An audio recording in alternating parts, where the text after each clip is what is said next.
Let's start another session with the Simulink. In this session, we are going to learn about how to create a more complex model, which is going to involve higher level of computations. So in the previous session, we have learned about how we can simulate basic lever mechanism with a fixed input. Now we are going to create another model with gear and wheel and axle systems. So how do we create a new model? So for that, you can actually click on the Simulink over here as we discussed earlier and create a new model, or we have another option where you can click on the new button and select the Simulink model. So here is the another option where you can create a new Simulink model. So let's create a new blank model and we want to simulate a gear. So with this session, I'm going to be a little quick in actually making a simulation or creating a proper simulation model for our exercise. So if you type a gear in the search box, what you see here is a gearbox, a worm gear, or a simple gear, planetary gear. Let me choose a simple gear. Now what you see is a simple gear. Now this is a simple gearbox which has follower and the base, and the teeth ratio or the gear ratio is given as by default value 2. Now in this case, it's also possible to implement the losses, which are mashing losses and the viscous losses. So probably you can have a constant efficiency or the constant losses, or you can have the load dependent losses. And if you activate this, you can actually model the load dependent losses as well. So here you have the viscous friction coefficients, and their values can be also given in this array. So this is how you can implement the losses in a simple gear as well. So let's keep the default values, and in that case I need to press a cancel because I do not want any changes to happen to this model, right? So if I simply press cancel, there won't be any changes which will be applied to this block. With this simple block, we need to actually have a wheel and an axle system. So what are we going to do? We are going to give some input motion, and we want to analyze what is happening in the output when you have rotational motion converted into linear motion. So how can we convert rotational motion or angular motion to the linear motion? And that is possible with Simulink block called wheel and axle. So if you simply search wheel, it will come wheel and axle. So wheel and axle block is actually a block which will have the axle as the input, let's say coming out from the gearbox, and the P is nothing but a periphery. So if you double click on this block, here what you will have is the parameters, and you can understand about what is a wheel's radius and what is a mechanism of operation. So whether it is going to drive the wheel in the positive direction or the reverse direction or negative direction. So let us connect these blocks, and before we connect them, let's understand what are the basic requirements of the input and output side. So the fundamental requirements where we will give this simple gear as input is going to be the angular velocity. Let me search with velocity, and we want to have ideal angular velocity source, right? So we don't know in the previous case, or we are not very sure about how the angular velocity is created, and we just want to understand without worrying about the previous stage that okay, there is some amount of angular velocity given from the input side. So now I have connected the F block, which is the output of the gear, to the axle of the wheel. So I'm rearranging the blocks in order to simply have proper space management. Now what is this ideal angular velocity source? This ideal angular velocity source is going to give the whatever value of data we give to the S port, the same will be given to this input. let's say for example we give 50 here, so 50 unit, it can be RPM or it can be radian per second. We have to ensure with this block. So whatever is the value given at S input port, that is going to be available to the B part of the simple gear. Now because we have connected this gear output or another shaft to the axle, now whatever is this speed, that will be the same speed, and this angular velocity will be converted into the peripheral speed, which is going to be the linear motion. So what we require here is a sensor which is translation motion or linear motion sensor. So I'm going to type translation and motion sensor, right? So if I type translation motion sensor, then we have something available over here. So now this can be connected with the input R, and V and P are nothing but the velocity and the position of the block. So here we are creating such a situation where you have some input data. Let's say here you have an engine giving, let's say 1000 RPM, and now that 1000 RPM engine is connected to the gearbox, and gearbox is connected to the axle, and now we want to analyze what is happening to the wheel, or what is the translation motion at the wheel side.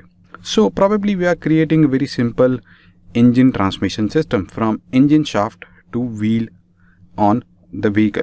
So now what are the missing blocks required over here? So very first thing is we need to have a Simulink to physical system converter which will be attached to the input. So it's going to be, I'm typing here Simulink to PS converter. So because we are going to give some constant input to this through the Simulink, and that will be given to this physical signal. So we are converting the Simulink block to the physical signal. Now similarly, we want to analyze what has happened to the motion on the output side. So here also will require some output. Let's say we use a scope for the output. Now scope is a Simulink block and we can't connect directly with the velocity, right?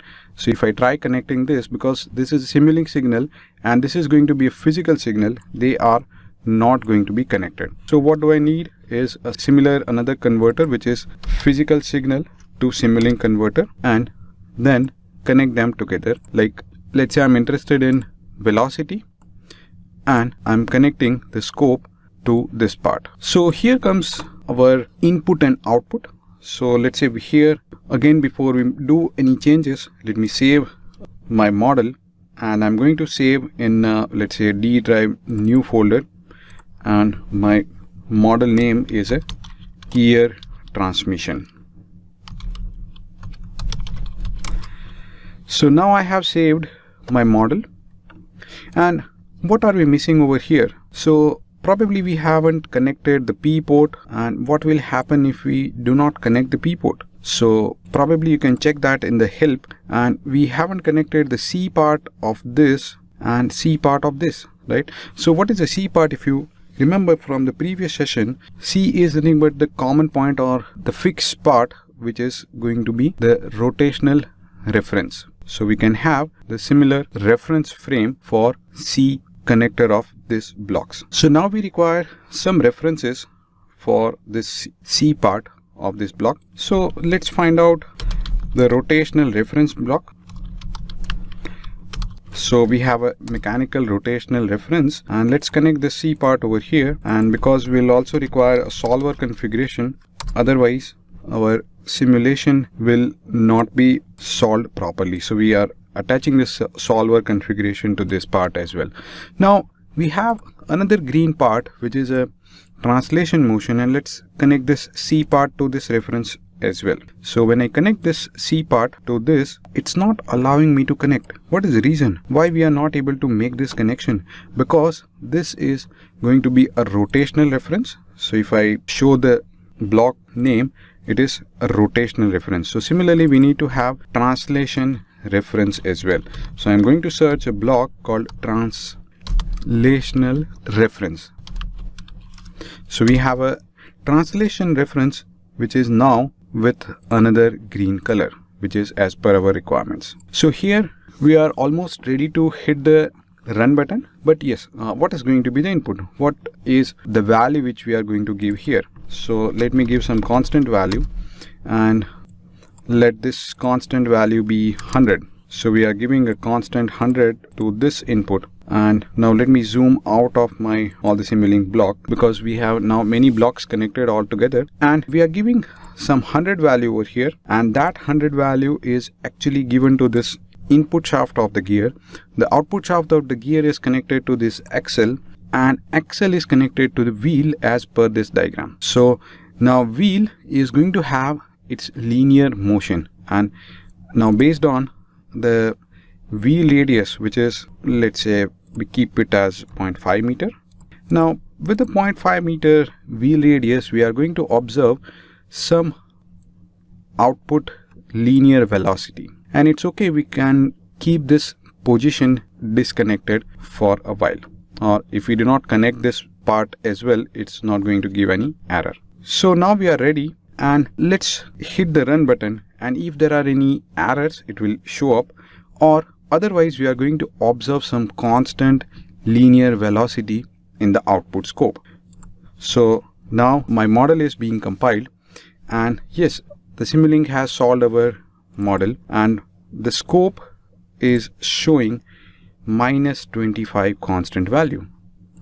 So for 100 we are getting -25 linear velocity. So it is based on the gear ratio, which is actually the 2, which is dividing or a multiplication factor from input to output shaft. And here we have the mechanism, which is orientation drives in the positive direction. If we click on the negative direction and keep it okay, now I'm going to get +25 in the scope. So here we have scope connected, and this is a fixed input.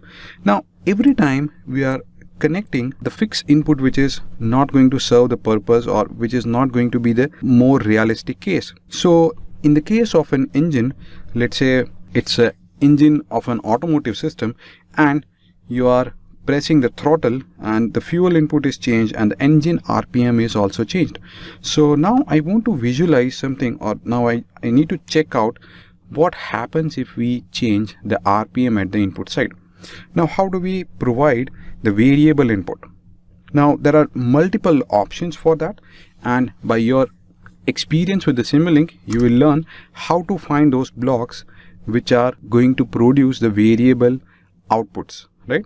And one such thing is called a repeating sequence. So because I am aware of this block, I'm straightforward using it, but as a beginner you can try searching in the help file or in the MATLAB documentation and Simulink documentation about how to produce variable input signal, or how to produce the signal which we want, right? So a repeating sequence is, again, let's say a Simulink block, and let's understand what is a repeating sequence. So this sequence is going to have time values and the output values. So it has 0 to 2 time values, and let's say output values or its signal is also from 0 to 2. Instead of 2, let's keep it around, let's say 1000. So what does this mean is, actually when you set all these values from 0 point, you are going to have the 0 output value. At the end of this time period, 2 seconds, you are going to have 1000 value over here, which is declared like this. So whatever you are assigning, that will be reflected in the output, and this is nothing but a repeating sequence as shown in the block itself, right? So if I expand this block, whatever is the type of graph you are able to see, that is going to be the type of output. So probably now our engine RPM is linearly increasing every time, right? Every 2 seconds we are linearly increasing the engine RPM from 0 to 1000, and again it will fall down from 1000 to 0, and then again it will increase from to higher value near to 1000. So let's run this. Now because I haven't connected this block, I'm going to simply comment this block out. So how to do this? You just have to click on the percentage. So if you click, and there will be 3 dots on the block which you are able to see here, and you just have to select the comment out. Now I think we are ready to run with the system, and let's say our simulation runtime is going to be 10 seconds. So what is going to be the output available? So now, because the engine speed is varying, or it is linearly increasing and decreasing like this, we will have the output also similarly fluctuating in the positive direction. So this is what we are getting in the output. So here we have the output coming up to 250 and then falling down and then again increasing and decreasing. Now another way to see the input and output together is to just create another signal out from this and connect it to the scope. So this is a simple way of looking at the input and output simultaneously and understand what is happening. So now if I click on the run, we are going to have input and output both in the same plot. So look at the input and output. If I click on the view and show the legend, which is this part, so now I am going to understand what is the meaning of this yellow part and the blue part. So I'm going to turn on the legend. The yellow is the repeating sequence, which is the input, and the blue is the output, which is PS to Simulink converter. So here the engine RPM varies from 0 to 1000 and it fluctuates like this. It is a repeating sequence, and therefore the actual speed, which is linear speed at the wheel periphery, that is also changing. Now what are the other input possibilities? So let's disconnect this one as well and try to understand what is the other possibility. So I'm going to comment out this block as well, and I'm going to use another block which will help me to generate a signal which is as per my requirement, and one such block is a signal builder block. So a signal builder will help you to actually create your own signal. So let me connect this signal builder block, and this is also Simulink block. So here you have a signal 1 connected to the input, and if you double click, this window will open up. Now what is a signal builder? So signal builder will help you to build your signal, and the default value is this kind of a red signal. So with this, it's 10 seconds in total, what you can see over here, and the value which is 1 for specific period of time, let's say from 4 to 6. So this is the default value of the signal. Now how can I change the signal according to my requirement? So I need to just go to this line and shift out this line, and now my signal is almost constant value 1 for most of the period out of 10 seconds. So instead of this, how I can modify this is to change the amplitude. What I can do is click on this particular point, and when I click on this point, now my point data or scales are going to be activated like this. So over here you can see the point is going to be activated. Now the time t is 0.69 and the value is 1. Instead of 1, if I want the value to be 10, I can click on just 10 and press enter. Now my value is 10, and probably the earlier value of this point was around 1, so it has been remaining the 1, and you can shift this up as well. So let's say now your value is decreasing, right? Now instead of 10 second, probably you can assign this 0 value at 100 second. So now I need to change this. I'm getting some error over here. If you see this error, the minimum display limit must be greater than or equal to minimum time limit. So how do I get rid of this error? So I need to change the signal properties, and which is from here.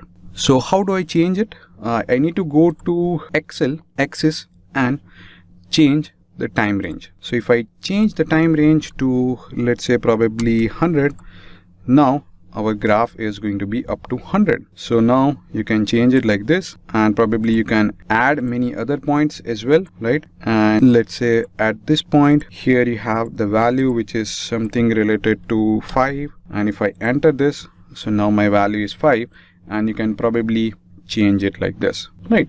So probably I'm creating some random signal, and before I go to the main model window, let me save these changes, and let's simulate this kind of a signal as input to the gearbox. So whatever we have given, that is available as input, and let's understand what is happening, right? So let me connect this part to this as well, and let's see what is happening in the output. Probably if you have seen something wrong, which is over here, my simulation stop time is only 10 seconds, and here I made a mistake where I will not be able to visualize the signal which is builded up to 100 seconds, right? So we need to ensure that we have builded or we have generated the signal up to 100 seconds, which is this time limit. I need to change my simulation time as well. So let me run the simulation for 100 seconds and now hit the run button, and let's analyze what is happening in the output. So with this, we are able to get the signal builder block, which is the yellow part, and accordingly the blue is following with reference to the gear ratio and the wheel diameter. So now you play with the gear ratio and the wheel diameter, you will experience the output changes as well. So with this, I hope you are learning the different steps where you, instead of having a constant, you can have a repeating sequence, you can have a signal builder as well, or there are many other ways as well. Now let me try one thing. Actually, I do not have the engine RPM fixed, right? So here we are giving the fixed input, and we want to actually change this to the runtime variable and give it as the runtime input. So how do we do that? So let me disconnect this part as well, and I'm going to comment this out because I'm going to use something which is going to be changed in the runtime. So how do we actually change the input during runtime? So for that, the simulator or the solver in the back end is going to work very fast. So I'm going to have, if I need to have simulation which is running for a longer duration so that I can change the input, I should write here infinite. So if I write INF, it is going to mean that the simulation is going to run until I'm not going to stop it, right? So this is going to be the case where it's infinite time allotted to the simulation solver. It's not fixed. It will run forever until the stop button is pressed. Now I wish to change this input while the simulation is running. So for that, we have an option called a slider gain, which is a gain block which can be configured like a slider. Now what is a slider?